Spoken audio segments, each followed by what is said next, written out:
Well, good afternoon. Um, I'm back again for another first chapter with Mr. Blum. It has been a while since I've done a first chapter now, 2 or 3 weeks. And I was inspired in this one due to a book that I did earlier, Gordon Korman's book, The Unteachables. Two characters in that story refer to reading a book called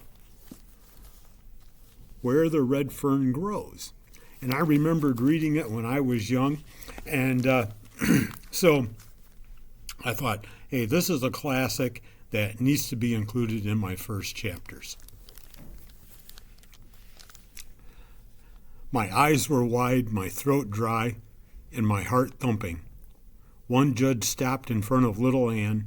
My heart stopped, too. Reaching over, he patted her on the head. Turning to me, he asked, "Is this your dog?" I couldn't speak. I just nodded my head. He said, "She's a beautiful hound." He walked on down the line. My heart started beating again. There were 8 dogs left. Little Anne was still holding her own. Then there were 4. I was ready to cry.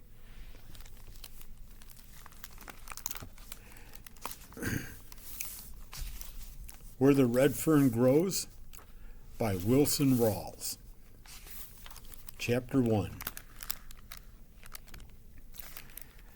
When I left my office that beautiful spring day, I had no idea what was in store for me.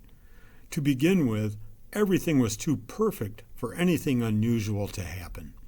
It was one of those days when a man feels good, feels like speaking to his neighbor, is glad to live in a country like ours, and proud of his government. You know what I mean? One of those rare days when everything is right and nothing is wrong. I was walking along whistling when I heard the dog fight. At first I paid no attention to it. After all, it wasn't anything to get excited about, just another dog fight in a residential section. As the sound of the fight grew nearer, I could tell there were quite a few dogs mixed up in it. They boiled out of an alley, turned, and headed straight toward me. Not wanting to get bitten or run over, I moved over to the edge of the sidewalk. I could see that all the dogs were fighting one. About 25 feet from me, they caught him, and down he went. I felt sorry for the unfortunate one. I knew if something wasn't done quickly, the sanitation department would have to pick up a dead dog. I was trying to make up my mind to help when I got a surprise. Up out of that snarling, growling, slashing mass reared an old red-boned hound. For a second I saw him. I caught my breath. I couldn't believe what I had seen. Twisting and slashing, he fought his way through the pack and backed up under the low branches of a hedge. Growling and snarling, they formed a half-moon circle around him. A big bird dog, bolder than the others, darted in. The hedge shook as he tangled with the hound. He came out so fast he fell over backwards. I saw that his right ear was split wide open. It was too much for him, and he took off down the street, squalling like a scalded cat. A big ugly cur tried his luck. He didn't get off so easy. He came out with his left shoulder laid open to the bone. He sat down on his rear and let the world know that he had been hurt. By this time, my fighting blood was boiling. It's hard for a man to stand and watch an old hound fight against such odds, especially if that man has memories in his heart, like I had in mine. I had seen the time when an old hound like that had given his life so that I might live. Taking off my coat, I waded in. My yelling and scolding didn't have much effect, but the swinging coat did. The dog scattered and left. Down on my knees, I peered back under the hedge. The hound was still mad. He growled at me, showed his teeth. He knew it wasn't his nature to fight a man. In a soft voice, I started talking to him. "Come on, boy," I said. "It's all right. I'm your friend. Come on now." The fighting fire slowly left his eyes. He bowed his head and his long red tail started thumping the ground. I kept coaxing. On his stomach, an inch at a time, he came to me and laid his head in my hand. I almost cried at what I saw. His coat was dirty and mud-caked. His skin was stretched drum-tight over his bony frame. The knotty joints of his hips and shoulders stood out a good 3 inches from his body. I could tell he was starved. I couldn't figure it out. He didn't belong in town. He was far out of place with the boxers, poodles, bird dogs, and other breeds of town dogs. He belonged in the country. He was a hunting hound. I raised one of his paws. There I read the story. The pads were worn down slick as the rind of an apple. I knew he had come a long way, and no doubt had a long way to go. Around his neck was a crude collar. On closer inspection, I saw it had been made from a piece of check-line leather. 2 holes had been punched in each end, and the ends were laced together with baling wire. As I turned the collar with my finger, I saw something else. There, scratched deep in the tough leather, was the name Buddy. I guessed that the crude, scribbly letters had probably been written by a little boy. It's strange indeed how memories can lie dormant in a man's mind for so many years. Yet those memories can be awakened and brought forth fresh and new, just by something you've seen, or something you've heard, or the sight of an old familiar face. What I saw in the warm gray eyes of the friendly old hound brought back wonderful memories. To show my gratitude, I took hold of his collar and said, "Come on, boy, let's go home and get something to eat." He seemed to understand that he had found a friend. He came willingly. I gave him a bath and rubbed all the soreness from his muscles. He drank quarts of warm milk and ate all the meat I had in the house. I hurried down to the store and bought more. He ate until he was satisfied. He slept all that night and most of the next day. Late in the afternoon, he grew restless. I told him I understood, and as soon as it was dark, he could be on his way. I figured he'd had a much better chance if he left town at night. That evening, a little after sundown, I opened the back gate. He walked out, stopped, turned around, and looked at me. He thanked me by wagging his tail. With tears in my eyes, I said, "You're more than welcome, old fellow. In fact, you could have stayed here as long as you wanted to."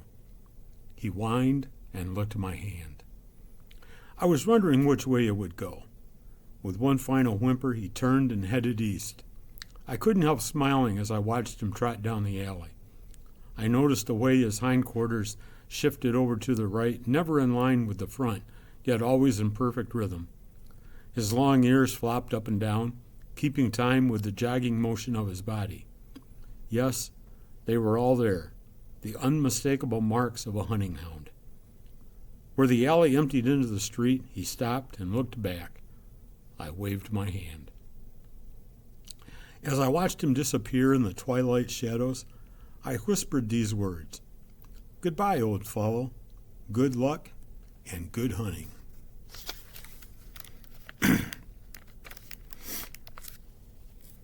I didn't have to let him go. I could have kept him in my backyard, but to pen up a dog like that is a sin. It would have broken his heart. The will to live would have slowly left his body. I had no idea where he had come from or where he was going. Perhaps it wasn't too far, or maybe it was a long, long way. I tried to make myself believe that his home was in the Ozark Mountains, somewhere in Missouri or Oklahoma. It wasn't impossible, even though it was a long way from the Snake River Valley in Idaho. I figured something drastic must have happened in his life, as it is very unusual for a hound to be traveling all alone.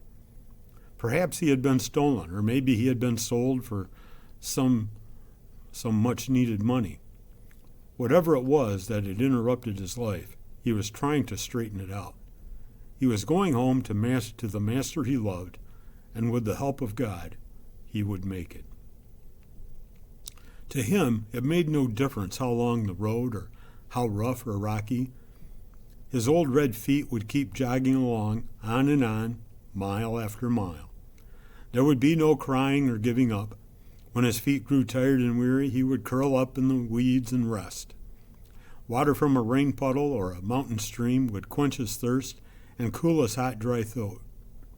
Food found along the highway or the offerings from a friendly hand would ease the pangs of hunger. Through the rains, the snows, or the desert heat, he would jog along, never looking back. Some morning he would be found curled up on the front porch. The long journey would be over. He would be home. There would be a lot of tail wagging and a few whimpering cries. His warm, moist tongue would caress the hand of his master. All would be forgiven. Once again the lights would shine in his dog's world. His heart would be happy. After my friend had disappeared in the darkness, I stood and stared at the empty alley. A strange feeling came over me. At first I thought I was lonely or sad, but I realized that wasn't it at all. The feeling was a wonderful one. Although the old hound had no way of knowing it, he had stirred memories, and what priceless treasures they were. Memories of my boyhood days, an old KC baking powder can, and 2 little red hounds. Memories of a wonderful love, unselfish devotion, and death in its saddest form.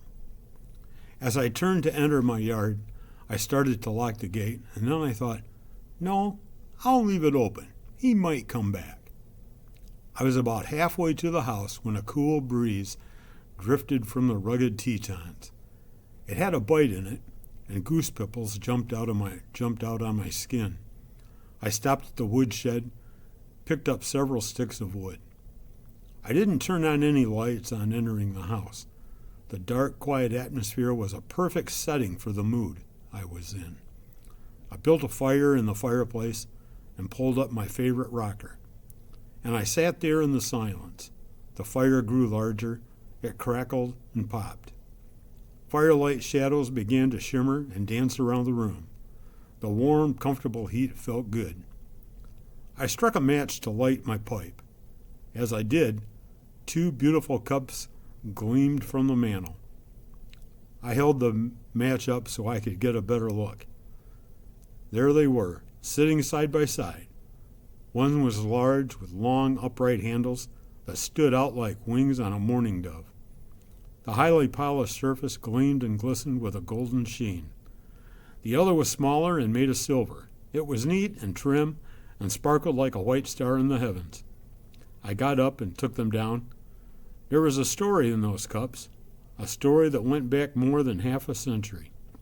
As I caressed the smooth surfaces, my mind drifted back through the years, back to my boyhood days. How wonderful the memories were. Piece by piece, the story unfolded.